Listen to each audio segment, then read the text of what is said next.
Ambassador Lee Min-ho walked into the giant meeting room on the space station. The room was shaped like a circle, with seats for creatures from many different worlds. Some had tentacles instead of arms. Others had scales or fur. A few even glowed with strange colors. But they all had one thing in common today. They were angry at humans. Min-ho took his seat next to Dr. Park So-young. She was Earth's smartest scientist and his closest friend on the station. Her dark eyes looked worried as she watched the alien delegates whisper among themselves. "This does not look good," she said quietly in Korean, knowing their translation devices would not pick up their native language. Min-ho nodded. For 6 months, these aliens had been complaining about humans. They said humans expanded too fast. They said humans asked too many questions. They said humans did not follow the old rules that had kept peace in the galaxy for thousands of years. The truth was simpler. Humans were good at solving problems, and that scared the aliens. The meeting began when a tall, blue creature with 4 arms stood up. This was Commander Zex Theory from the Rigel Commonwealth. His voice came through the translation machines as cold and harsh. "Fellow delegates," he said, "we gather today to address the human problem once and for all." Min-ho felt his jaw tighten, but he kept his face calm. Dr. Park placed a gentle hand on his arm. Next to speak was the Zephyrian delegate. The Zephyrians looked like giant metal insects, and they spoke through electronic voices that always sounded angry. Humans have established colonies in 47 systems without permission from this council. They refuse to accept guidance from older, wiser species. This cannot continue. One by one, the alien delegates stood up to complain about humanity. The snake-like Andromedians hissed about human trade routes. The rock people from Kepler 442c grumbled about human mining operations. Even the peaceful plant beings from the Outer Rim seemed upset about human exploration ships. Finally, the Zephyrian delegate delivered what they had all come to say. The Galactic Council demands that Earth surrender control of all outer colonies. Humans must accept guided development under our oversight. You will limit your population growth. You will stop your unauthorized research. You will follow council law in all matters. The room fell silent.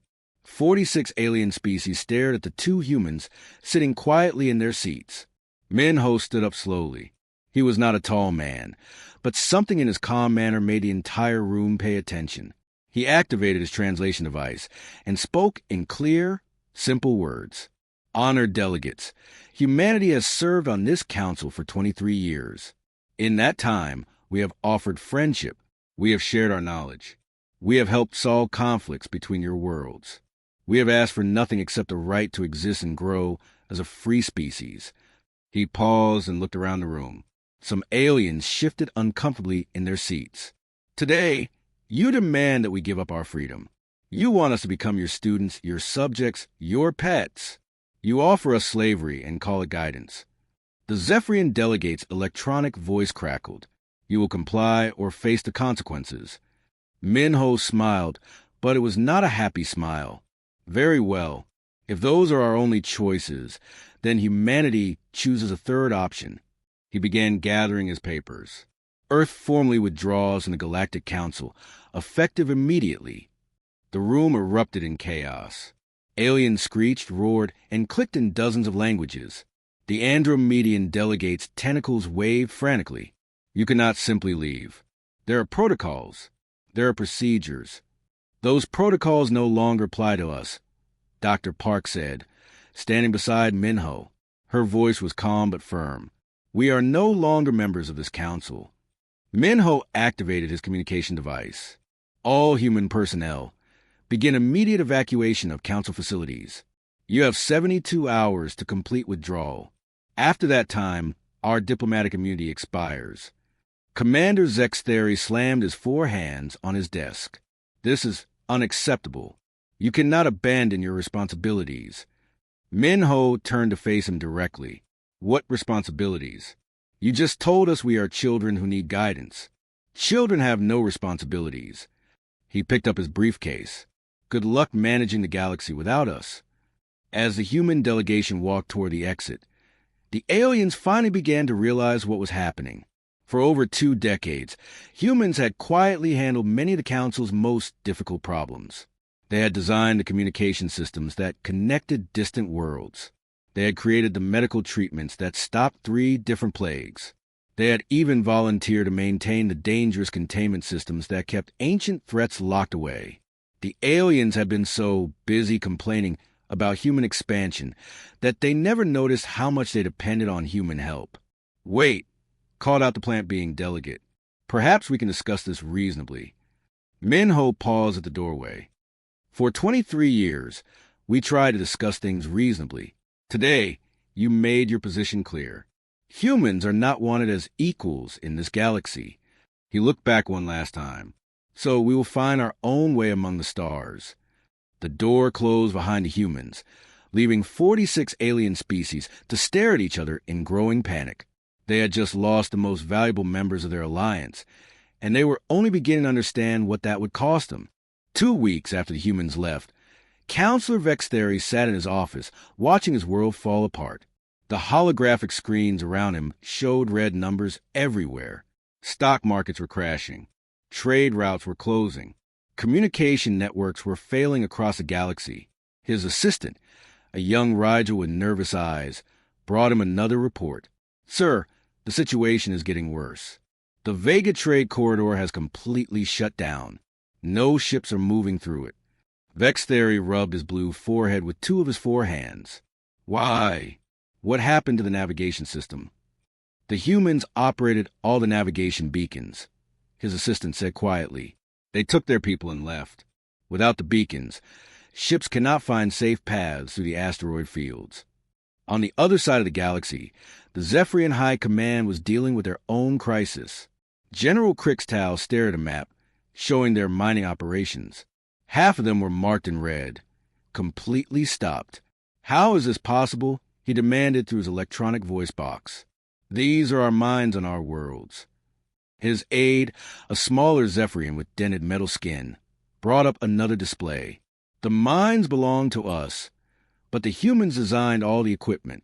They also trained our workers and managed the operations. When they left, they took all their knowledge with them. Can we not simply continue without them?" "We tried, sir. The first mine we attempted to run ourselves collapsed after 3 days. 17 workers died. The humans have been preventing cave-ins using methods we do not understand." Meanwhile, on Kepler 16C, former council worker Choi Hyjin walked through the power plant that kept the planet cities running for 30 years. Behind her, a team of human engineers packed their equipment into transport boxes. "Are we really leaving all of this?" asked engineer Yang Do-hyun, pointing to the massive generators that provided electricity to 50 million aliens. Hyjin nodded. "Our orders are clear. We maintain nothing. We repair nothing. We simply leave. But the backup systems will fail in less than 6 months. That is no longer our problem," Hyjin said sadly. She had worked with the rock people of this world for 15 years. She considered many of them friends. But friendship was a 2-way street, and the aliens had made their choice at the council meeting. Young looked at the alien workers who had been watching them with growing panic. "They have no idea how to run this place without us, do they?" "No," Hyjin replied. "They thought we were just assistants. They never realized we were keeping their entire civilization running." The problem spread quickly. On the medical station orbiting Proxima Centauri, alien doctors discovered that 60% of their medicines were made using human-designed processes. Without human chemists to produce them, thousands of patients would die. The Andromedan delegate from the council meeting, Kethlyra, slithered through her ship's medical bay looking at empty medicine cabinets. Her ship's doctor, a creature with 6 eyes, gave her the bad news. "The plague spreading through our outer colonies cannot be stopped without human medicine," he said. "We sent emergency requests to Earth, but they only sent back a polite message saying they received our communication." "What does that mean?" "It means they read our message but will not help us." Kethlyra felt cold fear creeping through her tentacles. "How many will die? Without their medicine? Millions." But the worst discovery came from the ancient containment facility near the galactic core. For 200 years, this place had held the sleeping forms of the Devourers, machine creatures that had once tried to destroy all organic life. The containment systems had never failed because they had been carefully maintained by the same species every year. Humans. Security Chief Draugon was a warrior from a race that did not know fear. But as he looked at the warning lights beginning to flash in containment chambers, his blood ran cold. "How long do we have?" he asked the facility's head technician. If the human maintenance schedule had been followed, we would have another 50 years of safe containment, the technician replied. Without their expertise, he paused. Maybe 6 months before the first devourer begins to wake up. Can we learn to maintain the systems ourselves? The humans left behind instruction manuals, but they are written in human technical language. It would take us years to understand them, and we do not have years. Back in Rigel space, Vex Theory received a communication from his government's emergency council. The news was worse than he had imagined. The humans were not just workers or advisors, the message explained. They were the hidden foundation holding our entire galactic civilization together. They designed our communication networks. They prevented our wars through careful diplomacy. They maintained our most dangerous facilities. They even kept our economy stable by managing trade routes we did not know they controlled. Vex Theory closed his 4 eyes. How do we not see this? His assistant answered quietly, because they never asked for recognition. They just did the work, and let us take credit for it. We thought that meant the work was easy and unimportant. And now we know the truth. Without the humans, galactic civilization cannot function. We are like a building whose foundation has been removed. We are collapsing, and we cannot stop it. Across the galaxy, the same realization was dawning on every species that had voted to control humanity. They had not been managing a primitive species that needed guidance. They had been parasites feeding off the work of their betters, and now their host was gone. Admiral Kong Ji-woo stood in the war room deep inside Earth's moon. Around her, the most important leaders of human space studied maps that showed the truth the aliens had never suspected. Humanity controlled not just the 50 systems the Galactic Council knew about, but over 200 hidden colonies spread across 3 spiral arms of the galaxy. Project Exodus is now complete, she announced to the room. Every human citizen, every piece of human technology, and every scrap of human knowledge has been withdrawn from alien space. We are now completely independent. President Han Ji-young, attending the meeting by hologram from Earth, nodded with satisfaction. How long before they realize what they have lost? They already know, replied Dr. Lim Soo-jin, humanity's chief scientist. My contacts in alien space report complete economic collapse across 17 species. Their communication networks are failing. Their medical systems cannot function without our synthetic compounds. General Ro Min-jun, sitting at the far end of the table, raised his hand. What about military threats? The Zephyrians sent a battle fleet to our outer colonies last week. Admiral Kong smiled coldly. That fleet no longer exists. They discovered that our defensive capabilities are somewhat more advanced than we allowed them to believe. This was humanity's greatest secret. For 50 years, while pretending to be the junior members of galactic civilization, human scientists have been developing technologies that made alien weapons look like stone tools. The fusion reactors powering Earth cities were more efficient than anything the aliens possessed. Human computers could calculate in minutes what took alien machines days to solve. Human ships could travel twice as fast as alien vessels, using engines the aliens thought were impossible. Captain M. De-hee, commander of humanity's deep space exploration fleet, stood up from her chair. Our scout ships report that alien civilizations are fragmenting rapidly. The Rigel Commonwealth has split into 6 different governments. The Andromedians are fighting a civil war. Even the Zephyrian hegemony is losing control of their outer territories. Good, said Finance Minister Oh Sung-ho.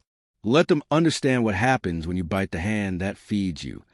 Dr. Lim activated a holographic display, showing humanity's hidden industrial capacity. While we were pretending to be primitive farmers and miners, we built automated factories that can produce anything we need. Our medical research has advanced beyond what the aliens thought possible. We no longer need their rare metals or exotic compounds for anything. The truth was that humanity had been planning for this day since their first contact with alien life. Human leaders had quickly realized that the galaxy was controlled by old, arrogant species who would never accept humans as equals. So humanity had played a careful game, appearing weak while growing strong, accepting insults while building power. Foreign Secretary Bay Eugene pulled up a list of diplomatic messages on her tablet. The aliens have sent us 437 requests for emergency talks in the past month. They offer us everything from trade benefits to full council membership. What have you told them? Asked Admiral Kong. Nothing. We acknowledge that we received their messages, then ignore them completely. Let them taste the frustration of being dismissed. President Han's hologram leaned forward. Any word from our friends among the alien species? The Valerians, Kethani, and Mordun have all sent private messages expressing regret about the council vote. Bay replied. They treated us with respect before, and they want to maintain good relations now. Those 3 species may be allowed to rejoin human trade networks eventually, the president decided, but only after the others have learned their lesson. Engineer Yang Duhyun, recently returned from the Kepler 16C power plant, joined a meeting by video link.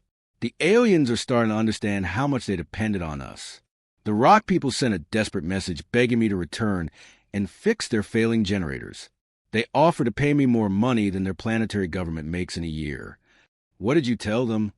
I told them I was busy, which is true. I am designing power systems for our new colonies in the Magellanic Clouds. Captain Yu Unhai, Admiral Kang's intelligence officer, brought up disturbing news from the Galactic Core. The ancient Devourer containment systems are beginning to fail. Without human maintenance, the first machine could wake up within 6 months. The room fell silent. The Devourers were the galaxy's greatest nightmare. Self-replicating machines that had once consumed entire star systems before finally being stopped and imprisoned. Humanity had volunteered to maintain their containment for 2 centuries, asking for nothing in return. Are we going to help them? Asked Dr. Lim quietly. Admiral Kong looked around the room at the faces of humanity's leaders. The aliens made their choice. They decided they did not need human help. Let them face the consequences of that decision. But millions of innocent beings will die if the Devourers wake up, Dr. Lim protested. President Han's voice was firm but sad. Dr. Lim, for 200 years we quietly protected this galaxy from its greatest threat. We asked for nothing except the right to exist as a free species. Instead, they demanded our enslavement. She paused. Sometimes the only way to teach someone the value of protection is to take it away. General Rose stood up and walked to the window, showing Earth's orbital shipyards. Massive vessels were under construction there, larger and more advanced than anything in the galaxy. Where are those ships headed? He asked. Admiral Kong joined him at the window. To Andromeda. It is time for humanity to find neighbors who will appreciate what we offer. The meeting ended with humanity's leaders returning to their work of building a civilization that would never again depend on the approval of others. Behind them, the galaxy they had quietly protected for centuries descended deeper into chaos, learning too late what they had thrown away. 1 year after humanity left the Galactic Council, the emergency meeting took place in a broken-down station near the edge of Rigel space. Only 15 alien species showed up. The others were too busy fighting wars or trying to keep their worlds from falling apart. Commander Zextheri looked terrible. His blue skin had turned gray, and he had lost weight.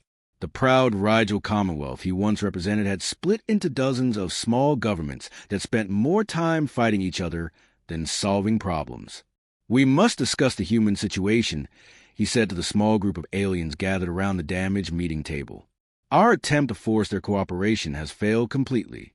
The Zephyrian military commander, General Crixtal, made angry electronic sounds. Failed is too weak a word. It was a disaster. When we sent our best battle fleet to human space, they destroyed it easily. 40 ships entered the Sol system.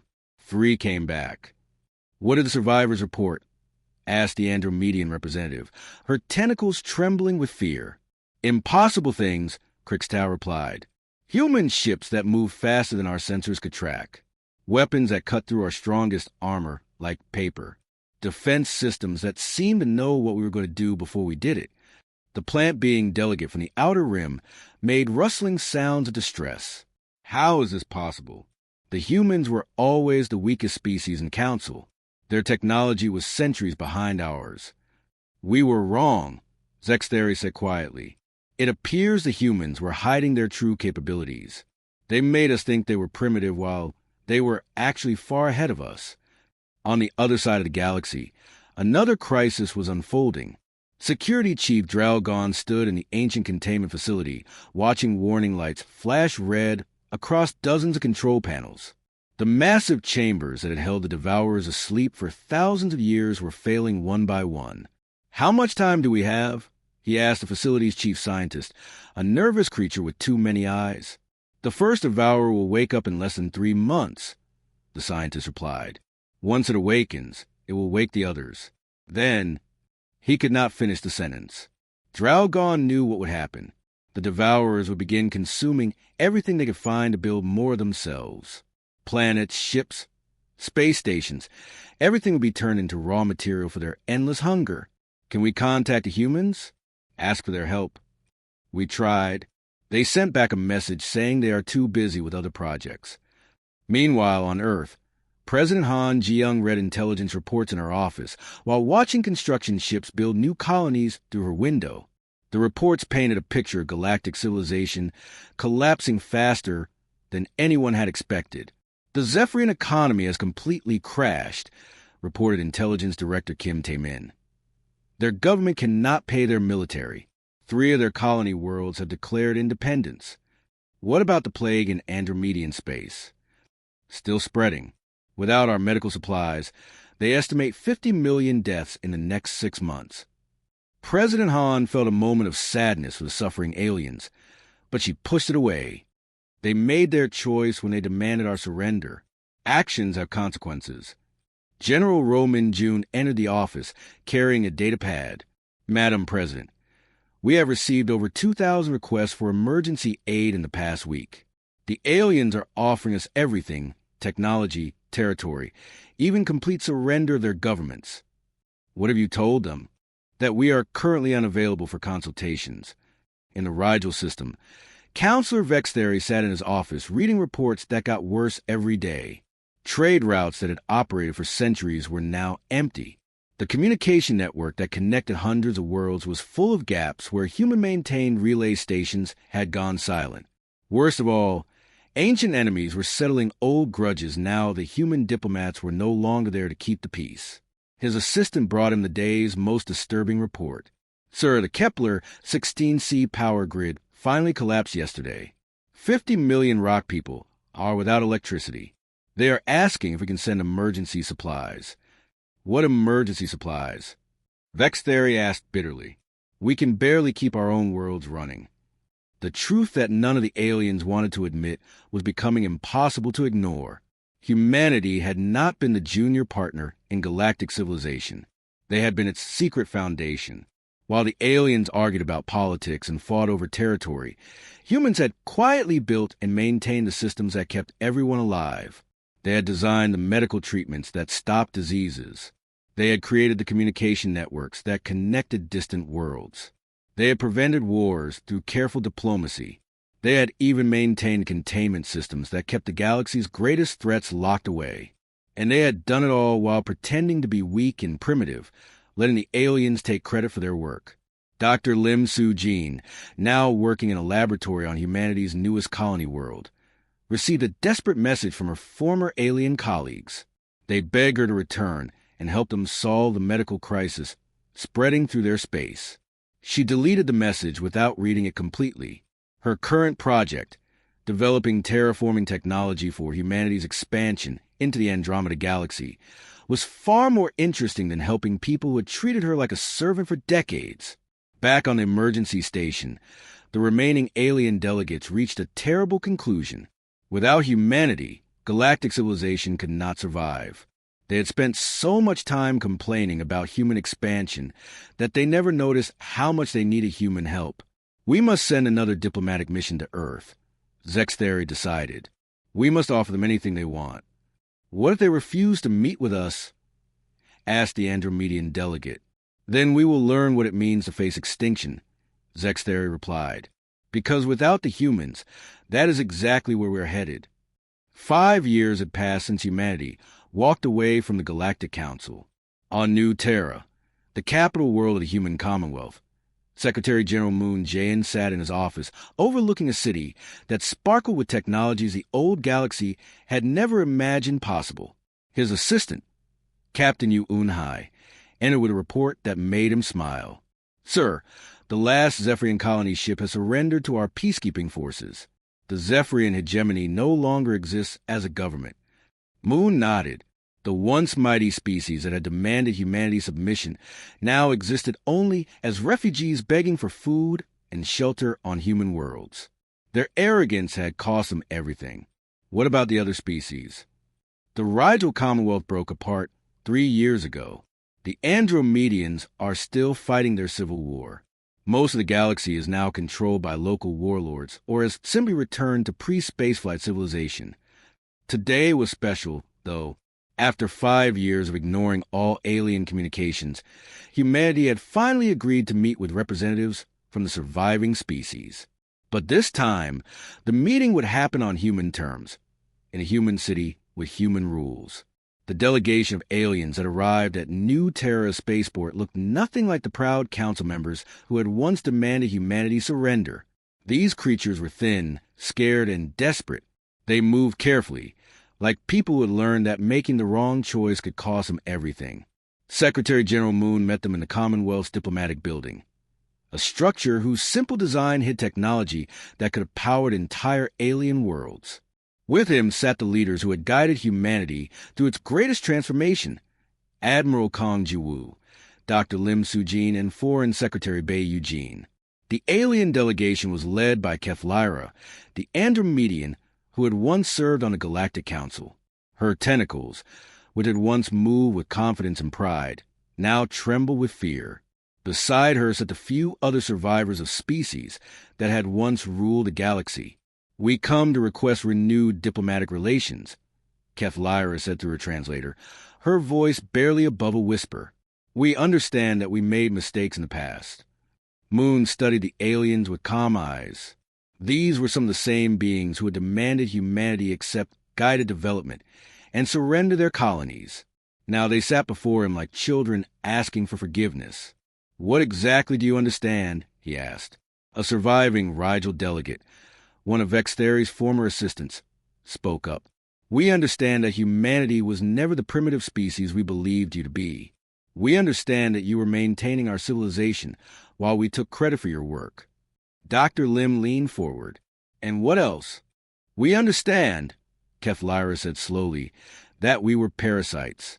You built our communication systems, prevented our wars, cured our diseases, and kept our most dangerous secrets locked away. And we repaid your help by trying to enslave you. The room was quiet for a long moment. Admiral Kong finally broke the silence. The galaxy has paid a high price for that decision. How many species have gone extinct since we left? 17, replied the plant-being delegate, his leaves rustling with shame. The Devourers awakened 2 years ago and consumed 3 entire systems before we managed to destroy ourselves. Before we managed to stop them by destroying the planets they were consuming. Moon felt a moment of sadness. He had known this would happen when humanity walked away, but the aliens had forced a choice. And now you want us to fix everything. No, Keflyra said quickly. We are not here to make demands. We are here to ask if there is any way we can earn a place in the new order you're building. Foreign Secretary Bae opened a folder on the table. Humanity is willing to consider partnerships with species that demonstrate they can be trusted. But the old Galactic Council is dead. There will be no more votes about what humanity can or cannot do. We accept that completely, the Rigel delegate said. We have no right to make demands after what we did. Moon stood and walked to a window. Outside, human ships prepared to leave for colonies in distant galaxies. Humanity had learned they did not need the approval of others to thrive among the stars. Some species will be welcomed back into our sphere, he said. Those who treated us with respect before, and those who can prove they have learned from their mistakes. Others, he let the sentence hang in the air. Dr. Lim stood up and activated a holographic display. This is what humanity has built while you were destroying yourselves. We now control over 800 star systems. Our technology is centuries ahead of anything the old galaxy possessed. We are establishing colonies in 3 different galaxies. The aliens stared at the display in shock. Humanity had not just survived their rejection. They had grown into something beyond what any of them had imagined possible. The species that are accepted back will serve as junior partners in humanity's expansion, Admiral Khan explained. You will contribute what you can and learn what we allow you to learn. There will be no equality until you prove you deserve it. Kethlyra bowed her head. We understand. We are grateful for any chance you give us. As the meeting ended, Moon looked out at the stars visible through the window. Humanity had learned the most important lesson in galactic politics. Sometimes the best way to prove your worth is to walk away and let others discover what they have lost. The new galactic order would be built around human strength and human values. Never again would humanity mistake patience for weakness or kindness for servitude.